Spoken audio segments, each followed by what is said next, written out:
Hello students, आज की इस वीडियो में हम डिस्कस करेंगे चैप्टर 12 क्लास 10th का। ठीक है, इलेक्ट्रिक करंट जिसे हम इलेक्ट्रिसिटी कहते हैं। इसका लेक्चर 1 मैं पहली वाली वीडियो में डिस्क्राइब कर चुका हूँ, उसमें हमने एक्सप्लेन किया था इसका लेक्चर 1। अब हम लेक्चर 2 से डिस्कस करेंगे। ठीक है, तो थोड़ा देखेंगे क्या इसमें चलेगा कॉन्सेप्ट। सबसे पहले हम बात करते हैं इसके अंदर combination of resistance. Combination of resistance का मतलब क्या है? अलग अलग रेजिस्टेंस जब सीरीज पैरेलल मिक्स्ड इस तरह के कॉम्बिनेशन में जब डील करेंगे तो कैसा होगा। सबसे पहले मैं सीरीज कॉम्बिनेशन की बात करता हूँ। ठीक है, सीरीज कॉम्बिनेशन का मतलब है लगातार एक रजिस्टर यहाँ तो फिर एक रजिस्टर इसके साथ, फिर एक रजिस्टर यहाँ तो एक रजिस्टर इसके साथ। दैट इज, इसमें रजिस्टर्स जो होते हैं वो कनेक्टेड होते हैं सीरीज पैटर्न में। ठीक है, तो इसी तरह से मैं देखूंगा इसको। यहाँ पे मैंने क्या बोला हुआ है, ये R1 और ये R2 दो रेजिस्टेंस हैं। Let us suppose R1 R2 two resistor connected in series. दो रजिस्टर्स सीरीज में सिस्टम में कनेक्ट हैं। सीरीज सिस्टम में ध्यान देने वाली सबसे जरूरी बात है कि सीरीज में करंट जो रहता है वो क्या रहता है? सेम रहता है। करंट क्या रहता है? सेम रहता है। और V वोल्टेज जिसे हम कहते हैं पोटेंशियल डिफरेंस, पोटेंशियल डिफरेंस क्या होता है? चेंज होता रहता है। पोटेंशियल डिफरेंस चेंज, करंट क्या रहता है? सेम रहता है। ओके, तो मैंने क्या किया सबसे पहले, क्योंकि वोल्टेज चेंज होगा तो इसके लिए हमने V1 लिया और V2 लिया अलग अलग रजिस्टर के लिए।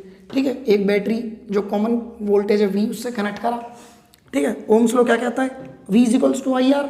V equal to I R को मैंने स्टार इक्वेशन डाल दिया क्योंकि हमारे आगे काम आने वाली है। क्या करते हैं? आगे काम आने वाली है। तो पहले वाले रजिस्टर के लिए, पहले रेजिस्टेंस के लिए हम क्या लिखेंगे? V1 is equals to I same, क्योंकि मैंने क्या कहा था करंट क्या रहता है? Same R1। दूसरे वाले के लिए V2 IR2। Net potential difference दोनों को ऐड कर दूंगा। जैसे दोनों को ऐड करूंगा IR1 प्लस IR2 निकल कर आएगा। R1 R2 यहाँ पे आ गया, I कॉमन ले लिया मैंने। अब इस वाली इक्वेशन को मैंने स्टार इक्वेशन के साथ क्या कर दिया? कंपेयर कर दिया। तो आप क्या देखेंगे? जैसे मैंने कंपेयर किया तो V यहाँ भी है, I यहाँ भी है। R1 प्लस R2 क्या आ गया? इस R के इक्वल आ गया। तो जो R ये है वो R1 प्लस R2 के इक्वल हुआ, दैट इज R सीरीज। तो यहाँ पे क्या निकला? R series R1 plus R2, R1 plus R2। अब हमने क्या देखा कि R1 प्लस R2 के अंदर हमने क्या ऑब्जर्व किया कि जैसे ही हम डिफरेंट रेजिस्टेंस को, अलग अलग रजिस्टर को हम जब सीरीज में कनेक्ट करते हैं, अलग अलग रजिस्टर्स को जब हम सीरीज में कनेक्ट करते हैं तो नेट रेजिस्टेंस जो आता है, नेट रेजिस्टेंस एल्जेब्रिक सम होता है हर एक रजिस्टर का। नेट रजिस्टर हर एक रजिस्टर का एल्जेब्रिक सम होता है, याद रखिएगा। ठीक है, तो इसमें हमने क्या करा, अगर हमारे पास यहाँ पे 3 रेजिस्टेंस होते R1 R2 R3 तो वो भी यहाँ क्या करता? ऐड हो जाता इसके साथ ही ऐसे। ठीक है, तो जितने भी रजिस्टर आपके पास आएंगे उनको आप ऐड करते चलें, आगे निकलते चलें। ओके, मैंने लिख दिया, देखो ये रहा, इफ 3 रजिस्टर्स आर प्रेजेंट, ये फॉर्मूला है तो ये चलेगा। इस तरह से हम सीरीज सिस्टम करेंगे। क्वेश्चन भी करवाऊंगा मैं, इसके क्वेश्चन भी मैं डालूंगा। एक ऐसी वीडियो मैं तैयार कर रहा हूँ जिसमें सारे रेजिस्टेंस के जितने भी क्वेश्चन हैं, पैरेलल, सीरीज, अलग अलग टाइप के, सबकी एक वीडियो लेके आ रहा हूँ बहुत जल्द। आप पहले इसको कंसीडर करें, इसको देखें। एक भी रजिस्टर की एक्टिविटी आपकी फेल नहीं होनी चाहिए, कमज़ोर नहीं रहनी चाहिए। रेजिस्टेंस के ऊपर जो भी न्यूमेरिकल है वो आएगा ही आएगा एग्जाम में, आपने करके ही आना है और फॉर्मूला ध्यान से लगाना है, देखना है कि सीरीज में है या पैरेलल में है। ठीक है, अभी मैं पैरेलल वाले की बात करने वाला हूँ, आप सीरीज वाले को समझेंगे और आगे लिखेंगे इसके बाद।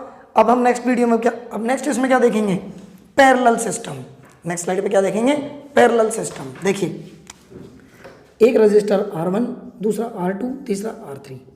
ये यहाँ पे करंट चला गया I1, ये करंट चला गया I2 और ये करंट चला गया I3। अलग अलग, एक इधर गया, एक आगे गया, एक पीछे गया। ठीक है, अलग अलग डायरेक्शन में जब करंट गया, तीनों के लिए V क्या रहा? सेम। वहाँ पे V क्या था? अलग अलग। मैंने कहा था V डिफर करेगा सीरीज में, V सेम होगा पैरेलल में। तो मैंने लिखी हुई है बहुत ही ज़रूरी बात, आप स्टार लगा के लिख लीजिए। इन पैरेलल सिस्टम I चेंज होता है, करंट चेंज होता है और V वोल्टेज क्या रहता है? सेम रहता है, ध्यान रखिएगा। ठीक है, तो voltage same, current change. Current very करेगा, कैसे वेरी करेगा? I1 I2 I3 बाहर निकलेगा, I1 I2 I3 तीनों सम यहाँ मीट करेंगे, नेट क्या बन जाएगा? I। जो I अंदर गया था वही I बाहर निकल गया। Circuit okay. अब देखते हैं, let us suppose R1 R2 R3 be the 3 register connected in parallel system. मैंने ये 3 रजिस्टर पैरेलल सिस्टम में कनेक्ट करे, I1 I2 I3 इनको करंट दिया, तीनों के वोल्टेज सेम है।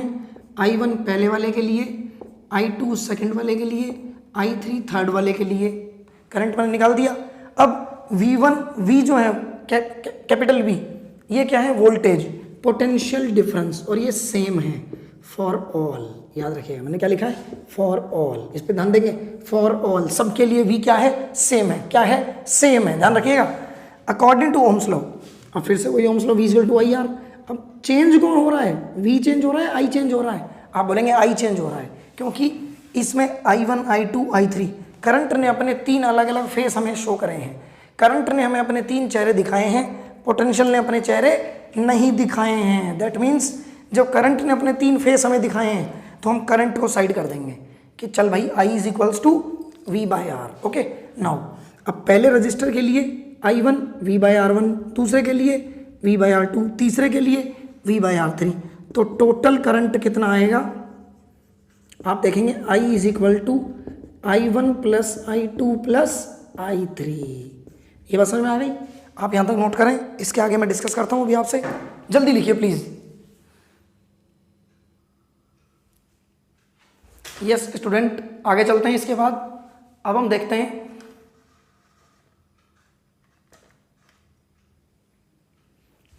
यस स्टूडेंट, आगे चलते हैं।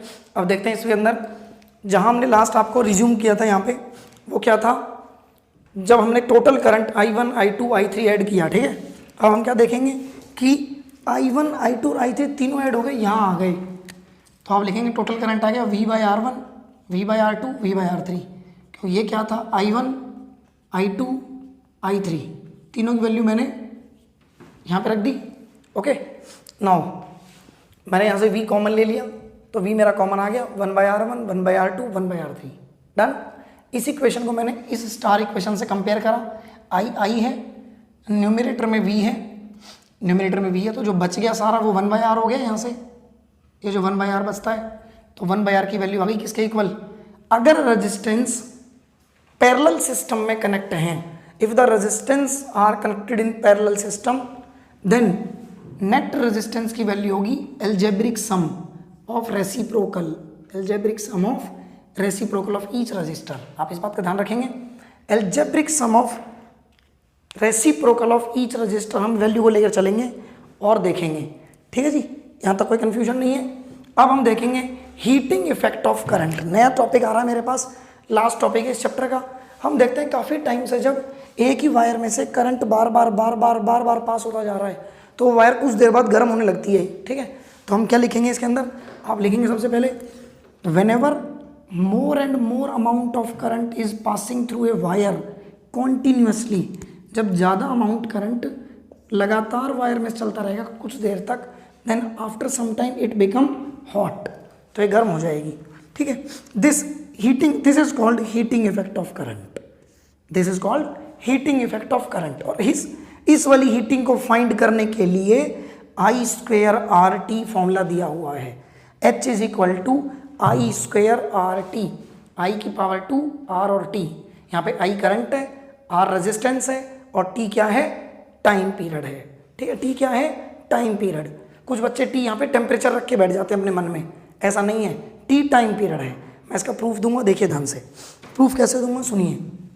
सबसे पहले आप एक बात जानते हैं, जब पोटेंशियल के बारे में पढ़ा था तो V is equals to W by Q, ये आप जानते हैं, V is equals to W by Q।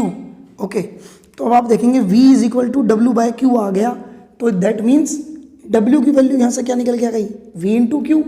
इसको मैंने इक्वेशन फर्स्ट डाल दिया, इक्वेशन फर्स्ट डाल दिया। दोबारा सुन लो, मैंने V की वैल्यू को क्या बोला? V is equals to W by Q। तो इसके थ्रू मेरे पास W की वैल्यू क्या आ गई? तो W की वैल्यू आ गई V इंटू Q। कोई डाउट है यहाँ तक? नहीं है जी। अब ओम्स लॉ क्या कहता है?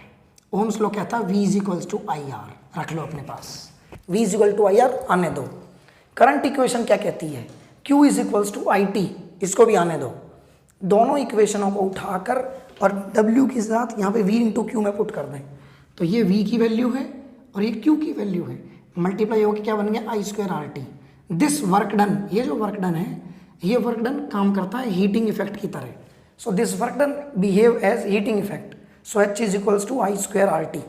इसी इफेक्ट को हम V में डील करेंगे।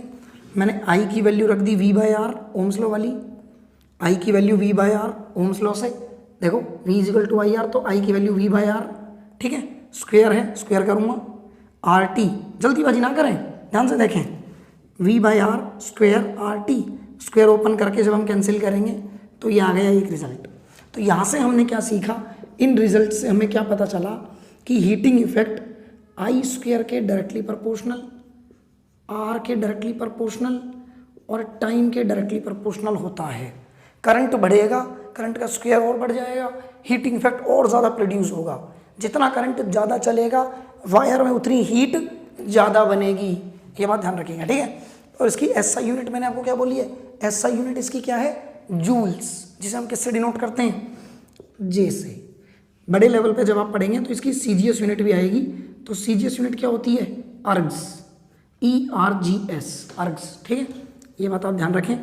और 1 जूल के अंदर कितने अर्ग्स होते हैं, 10⁻7 अर्ग्स, 10⁻7 अर्ग, ये 1 जूल में होते हैं, ठीक है ना। जैसे 1 मिनट में 60 सेकेंड, 1 घंटे में 60 मिनट, 1 आवर 60 मिनट, ऐसे ही 1 जूल 10⁻7 अर्ग्स। अर्ग्स इसकी छोटी यूनिट है, सीजीएस यूनिट, जैसे किलोग्राम और ग्राम, तो ये किलोग्राम है एसआई और ग्राम है सीजीएस, ओके, छोटी यूनिट। नेक्स्ट टॉपिक आता है हमारा इलेक्ट्रिक पावर। पावर क्या टॉपिक है, ध्यान से देखिएगा। जितनी रेट खर्च हो रही है, जितनी इलेक्ट्रिसिटी की कंजम्पशन खर्च हो रही है, मैंने आपसे कहा कोई भी एलईडी, फैन, एसी, कूलर आपके घर पे चलते हैं, उन सब के ऊपर इलेक्ट्रिक पावर का कॉन्सेप्ट लागू करता हूं मैं। The rate of change of work done with respect to time, work done के साथ जो भी रेट वेरी करेगा उसे बोलेंगे पावर। तो पावर का फॉर्मूला बन गया वर्क बाय टाइम, ठीक है, W/T। एसआई यूनिट होती है पावर की वॉट, याद रखना। और कॉमर्शियल यूनिट भी होती है इसकी, जैसे kilowatt, megawatt, horse power. Kilowatt देखूंगा 10⁻3 1000, मेगावाट 10⁻6, ठीक है जी, इसे कहते हैं मिलियन, 10⁻6 को कहते हैं मिलियन, ध्यान रखिएगा। अच्छा, HP हॉर्स पावर 746 वॉट। तो ये बड़ी यूनिट्स हैं इंडस्ट्रीज़ में, और जितने भी बड़े बड़े जो प्लांट होते हैं उनमें इन्हें यूज़ करते हैं, उनमें वॉट का यूज़ नहीं करते। जैसे एसआई यूनिट वॉट है नॉर्मल, उनसे बड़ी है कॉमर्शियल, और एसआई से छोटी कौन सी होती है, सीजीएस, ठीक है। इसका फुल फॉर्म है सेंटीग्राम सेकेंड, सेंटीग्राम सेकेंड। और एसआई का फुल फॉर्म क्या है, इंटरनेशनल स्टैंडर्डाइज्ड। एसआई का फुल फॉर्म क्या है, इंटरनेशनल स्टैंडर्डाइज्ड, ये बात ध्यान रखना, ठीक है। तो अब आगे चलते हैं। पावर का फॉर्मूला मैंने बताया W/T। अच्छा, W क्या होता है, हीटिंग इफेक्ट से अभी बताया था मैंने।